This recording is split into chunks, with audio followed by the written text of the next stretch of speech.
Assalomu alaykum hurmatli obunachilar. Studiyada urologlar jamoasi, urolog-androloglar jamoasi, xirurgiya bilan shug'ullanadigan men Erkinjon Yurdashev, Norqo'ziyev Sultonbek, doktor urolog, doktor urolog Jo'rabek Istamov. Hurmatli obunachilar, bugun bizni mavzumiz Toshkent shahrida bo'lyapti. Toshkentda 13:42 daqiqa o'tdi, 2029-yil, 2026-yil va bugun bizni mavzumiz yana bir dolzarb bo'lgan, eng ko'p uchraydigan va eng ko'p muhokama qilinadigan, erkaklar ichida muhokama qilinadigan jins holatda razmer. Jins holatda razmer o'zi qancha bo'lishi kerak va bu jins holat mayda bo'lsa qaysi holatlarda mayda hisoblanadi va buni o'sha qaysi holatlarda biz uni operatsiya qilib katta qilishimiz mumkin yoki ishlatishimiz mumkin. Biz bugun kitobdan emas, ensiklopediyadan emas, internetdan qanaqadir bir ChatGPTdan emas, o'zimizdagi bo'lgan real tajribadan kelib chiqqan holda gapiramiz. Biz oxirgi 5 yil ichida 300 tadan ortiq operatsiyalarni qildik. Immun jins holatni katta qilish bo'yicha. Va mana shu operatsiyalardagi bo'lgan xulosani aytamiz. Bu haqda biz Moskvada katta konferensiyada biz suhbat qildik, boshqalar bilan do'stlashdik. Bugun esa o'shani qisqacha qilib aytamiz. Sultonbek, aytingchi, tajribamizda eng ko'p uchraydigan jinsiy holatni mayda razmerlari eng maydasi necha santimetrga kelgan va kimlarga biz buni operatsiyani o'sha qaysi holatlarda bu jinsiy holat mayda hisoblanadi va kimlarga biz buni operatsiya qilamiz? Ну, обычноda masalan jinsiy holat kichkinaligini uni kattalashtirish operatsiyasini ikkita yo'nalishga bo'lsak-da, meditsinskiy ko'rsatma bilan patsientni o'zini xohish talabi bilan. Meditsinskiy ko'rsatmada, misol uchun tajribamizda eng kichkina kelgani sindrom Klinefelter bilan-da adashmasam bemor. O'shanda tugmachada edi, короче. U yaxshi qaramasa borligi bilinmaydi. Tugmachada, knopkachada jinsiy holat. Unda unga gormonal terapiya bilan birga jinsiy holatni kattalashtiradigan ligamentotomiya operatsiyasi qilmasa bo'lmaydi. Chunki bu bilan jinsiy aloqa даже qilib bo'lmaydi. Undan tashqari, ikkinchisi bu bemorning istak talabiga ko'ra. Misol uchun o'zimda lishniy bo'lgan bemor, sportsmen, 38 yosh, katta gavdali, jinsiy holati razmeri o'zim ham ko'rdim, o'zi ham aytayapti, turgan holati 17 sm. No kattalashtirish xohlaydi. Men so'radim, nafik kerak, kerak emas, nima uchun kerak desam, aytayapti, ikkita ayolim bor deyapti, ayolim ozgina to'lishgan, bir xil pozalarda deyapti, yetmay qolyapti. O'shanga deydi, kattalashtirsak zo'r bo'lardi deyapti. Men kulib aytayapman, undan ko'ra ayolingizni ozdirsak bo'lmaydi, bundan ko'ra desam, ayollarga teginmaylik, o'zimiz qilaveraylik deb 17 sm bilan kattalashtirishni xohlaydi-da, misol uchun. Har xil holat bo'ladi bemorlar bilan. Keyin katta qilib berdingiz menga? Yo'q, qilmadik. Nima uchun? Ko'ndirdik, chunki o'zini jussasiga ham jinsiy holat razmeri normal. Meditsinskiy tomondan ham tashqi ko'rinish tomondan hammasi normal edi, kerak emas edi unga. Bu yerda har doim aytadigan narsangiz-da, misol uchun meditsinskiy tomondan ko'rsatma bo'lmagan, lekin o'zini jinsiy holat razmerida norozi bemorlarga qilaversak, odatda 90% holda operatsiyadan keyin ham ular unga qoniqmaydi. Baribir ham norozi bo'ladi, rezultatdan qoniqmaydi. Chunki yerda problema jinsiy holat razmerida emas, uni qabul qila olishda-da. Misol uchun jinsiy holat qabul qilinmaganligi uchun yerda umuman kerak emas operatsiya qilish. Mana Jo'rabek tajribada uchraydi, shunaqa bemorlar keladi, jinsiy holati katta, qilib berasan deb turib oladi. Qilganingizdan keyin qanaqa muammolar paydo bo'ladi? Shuni gapirib bersangiz. Birinchi yuzaga keladigan muammo albatta yana ham shu jinsiy holati 3 santimetrga, masalan, operatsiyadan oldin 14 santimetr, например, operatsiya qildingiz, 16-17 santimetr bo'ldi. Shunda ham bemor norozi. Chunki boya aytganlaridek, bu yerda asosiy muammo haqiqatan ham jinsiy holatni kichkinaligi bilan emas, balki miya bilan, qo'pol aytganda pineyodismorfobiya. Bularni bu gapni aytib vrach sifatida men uchun sal neto'g'ri vaziyatda. Aslida bunaqangi kasalliklar urolog, androloglar emas, psixiatrlar davolash kerak. Chunki bu yerda muammo jinsiy holatni kichkinaligida emas, balki miyada. Miyada shunaqa impuls kelyaptiki, men o'zidan o'zi qoniqmaslik hissi, men jinsiy holatim kichkina, shuning uchun ayolimni qoniqtira olmayman. Buni ham kelib chiqishiga asosan sababli faktorlar ko'pda. Ko'pchilik mana pornoga qaramlik degan narsa bor, har xil videolarni ko'radi tam internetda. Hozir bunaqangi videolarni topish juda ham oson. Ko'rgandan keyin u yerda hammasi aktyor, u yerda jinsiy aloqa vaqti ko'p, jinsiy holat uzunligi katta. Keyin taqqoslashni boshlaydi. Nimaga meniki kichkina, uniki katta? Bu real hayotda aslo unaqa emas. Ya'ni aytmoqchisizki, jamiyatdagi buzilishlik bu bizni nimamizga ham, meditsinamizga ham naqlishga. Ya'ni bu jamiyatdagi bir narsa buzg'unlik paydo bo'lsa, porno qaramlik bo'lsa, kelib doktorlarning boshini aylantiradi. Menga ham shunday qilib bergin deb turib oladi. Na samom деле to'g'ri aytasiz, o'sha bemorlar kelgan katta jinsiy holat katta kelgan bemorlar birortasi aytmaydi, что meni oilam qoniqmayapti demaydi. Kelib menikini katta qilib ber deydi. Shuni katta qilib berishda siz biror marta psixiatrga jo'natdingizmi? Psixiatrga jo'natsangiz nima deydi? Endi siz psixiatrga borish kerak desa. Psixiatr haqida gapirsangiz ular tutib ketadi обычно-da. Men nima jindimanmi, men tentakmanmi, u yoqqa bormayman, unaqa tutib ketadi-da. Ular u narsani qabul qila olmaydi. Bu yerda solishtirish realniy haqiqatdan minusga ishlaydi-da. Misol uchun bizda как бы musulmon dinimiz musulmon bo'lganligi uchun biz bir-birimizdan yashiramiz, ko'rsatmaymiz-da, birovga qaramaymiz. Bu biz uchun plyus. Men o'zim Ukrainada o'qigan vaqtimda trenirovkaga, basseynga cho'mishga borganimizda shu narsani ko'rdim. Biznikidan farqli. Razivalkada bolalar umuman sochi o'ramaydi, kiyinmasdan полностью gol bo'lib yuradi. Osiltirib. Da, birinchi marta ko'rganimizda biz uchun narsa как бы shok bo'lganda, misol uchun da biz sochiqdamiz как положено o'zbek bolalarda, lekin ular полностью ochiq yuribdi. Ularda уже solishtirish bo'ladi. По-любому xohlaydimi, xohlamaydimi ko'z tushadi baribir-da, solishtirish bo'ladi. Bizda полностью hammasi masalan, не только qizlarda, bolalarim как бы yopiq holatda bo'ladi, shuning uchun solishtirish nisbatan kam. No, va aytganingizdek, porno-da o'sha narsaga yo'l ochib beryapti solishtirish uchun.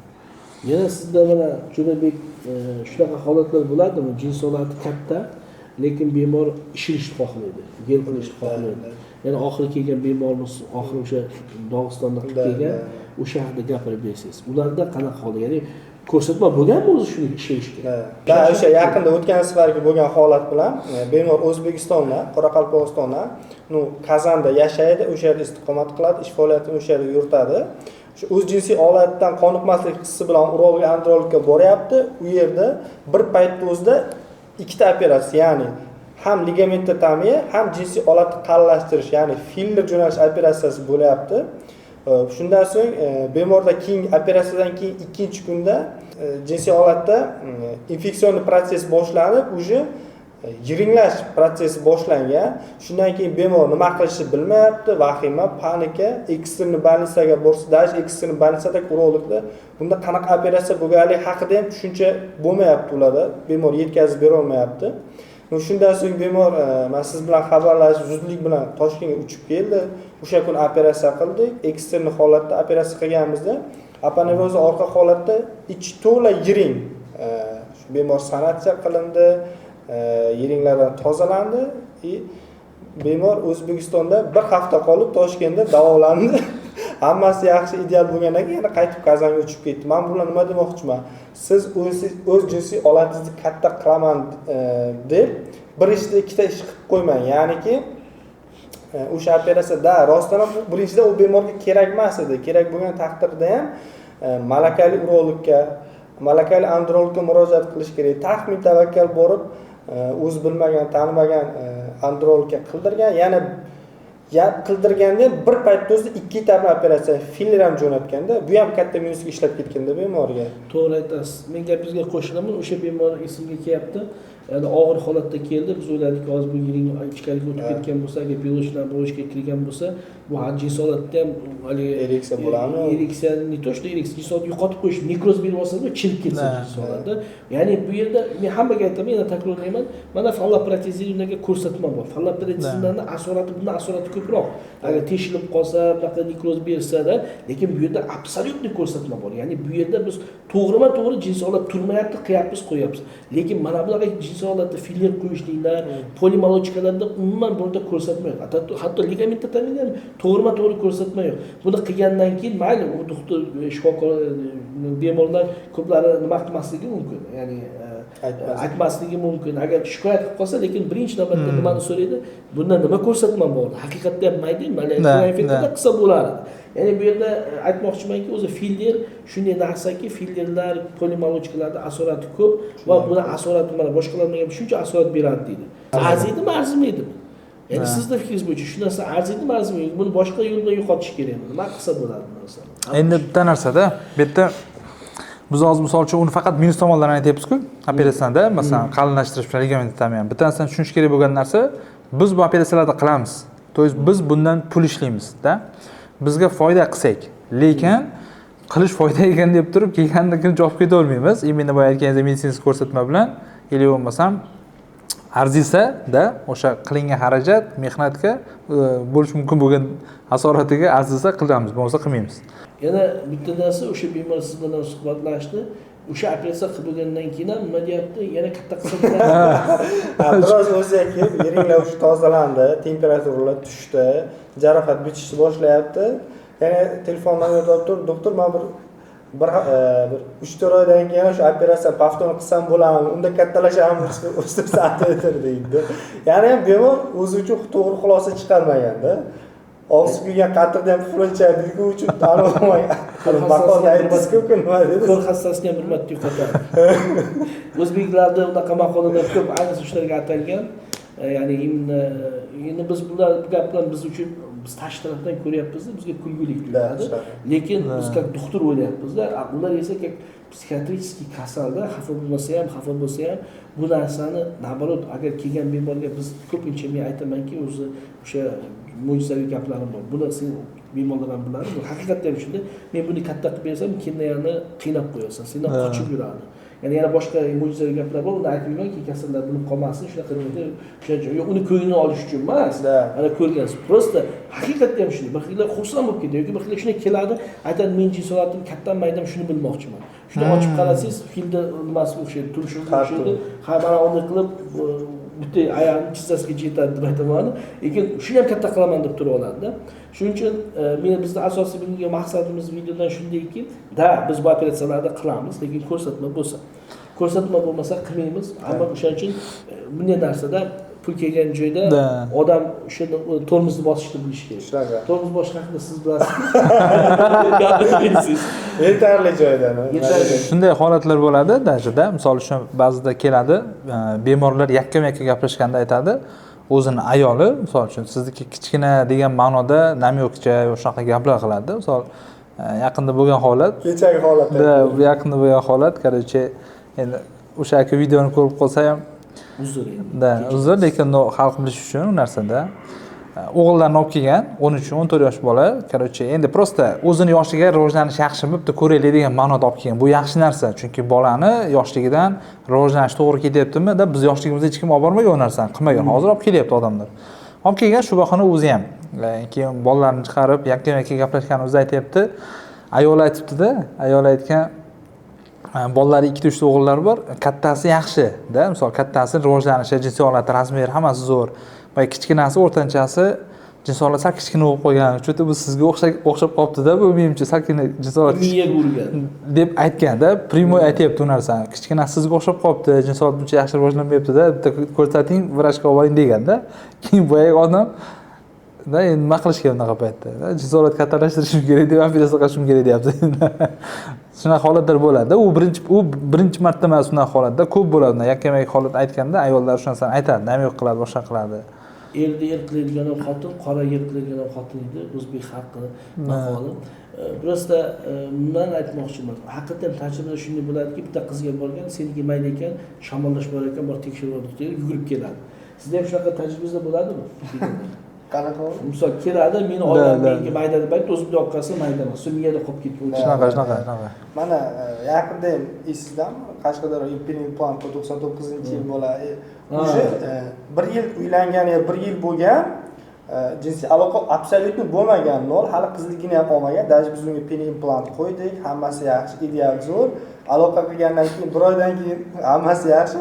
Ikkinchi ko'rikka kelgan paytda bolam o'zi aytayapti, xotinim, men sizni xotin aytganmi shunga, siz meni qoniqtira olmayapsiz. Ani 1 yil oldin qoniqtirish yo'lda turib, jinsiy aloqa haqida o'ylash ham xato edi ular oilasi uchun.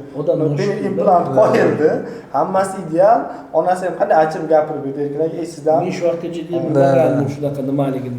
Yoshlar dedi, hozirgi yoshlar tushunib bo'lmaydi dedi. Shunaqa. Ya'ni dedi, bu dedi, qoniqtirmayapti deb aytayapti. Hammasi to'g'ri-ku, mana meni o'zim ham ko'rdim, turgan, qattiq. Endi bu ayol kishiga ham bog'liq. Bilmasam, 100% bog'liq narsa.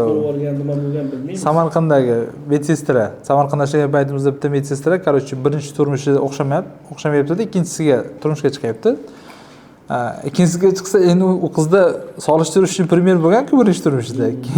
Medsestram o'zi aytayapti-da, misol uchun. Ikkinchisi turmushidagini jinsiy holati kichkina. Nima qilsak bo'ladi, короче, kattalashtirsak bo'ladimi? Birinchisi katta edi. Endi nima qilaman, qanday yashayman, nima qilaman darshi. O'rganib qolganda. O'rganib qolgan uchun nima qilaman endi bu yoqqa? Qanday yashab ketaman ekan deb endi o'sha bo'lsa bitta implant qo'yadi. Endi shunaqa holatlar bo'ladi-da, misol uchun. Hayotda endi bu har xil narsa bo'lishi mumkin. Endi to'g'ri aytasiz, o'zbekchilikda sal uyatchanlik bor. Haqiqatdan jinsiy holat mayda bo'lsa, bu operatsiyani qilish kerak, bu yordam beradi, tajribada bor. Lekin ko'rsatma bo'lmasa, prosta olib taralatib qilaversangiz, ertaga uni asolati bor, bu narsa nasib ham qilmaydi. Aytadi-ku, misol uchun eng zo'r operatsiya bu qilinmagan operatsiya deydi-da. To'xta. O'rta hisobda endi xulosa qilib aytadigan bo'lsak, ligamenttomiya operatsiyasi, jinsiy holat katta qilish operatsiyasi bilan tajribadan kelib chiqqan holda aytamizki, haqiqatda ham bu operatsiya yaxshi operatsiya, agar ko'rsatma bo'lsa. Va agar ko'rsatma bo'lmasa, bemorga shu operatsiyaga ko'rsatma yo'q yoki oldindan o'tib qo'yish kerak. Andijondan kelgan bemor haqida misol oldindan aytdik. Ishda sizda ko'rsatma yo'qsa, yo men o'zim uchun katta qilmoqman. Bo'pti, o'zingiz uchun katta qilmoqchisiz, qilib beramiz. Lekin oldindan aytib qo'yish kerakki, sizda bu narsa ko'rsatildi, siz bu jinsiy holatdan liboy kishini qoniqtira olasiz deyish kerak. Va bugungi bizni asosiy mavzumiz shundan edi. Bu haqda yana ko'p gapirsak bo'ladi. Har yana bu haqda ko'p podkastlar qilamiz, ya'ni alohida keyslar balkim tayyorlaymiz. Ya'ni bizda tajriba bu haqda ko'p va biz tajribamizda shu narsaga prinsipimiz shundayki, ko'rsatma bo'ladigan ish bilan, ya'ni bemor bilan ishlash, ko'rsatma bo'lsa, hech bo'lsa oldin o'tib qo'yishlik. Rahmat bugungi suhbatga qo'shilganlaring uchun va o'zlaring tajribadan bo'lishganlaring uchun. Biz esa O'zbekistonda O'zbekiston xalqiga o'sha to'g'ri tibbiyot bilan, ya'ni isbotlangan tibbiyot bilan yordam berishda davom etamiz degan umiddaman. Salomat bo'ling. Yaxshi mana shunday ma'lumotlarni o'tkazib bo'lmaslik uchun, bizning podkastlarimiz davomli bo'lishligi uchun bizga obuna bo'ling va jinsiy holatni mayda yoki o'zida shubha qilayotgan do'stingiz bilan obязательно ulashib qo'ying. Salomat bo'ling. Jungle.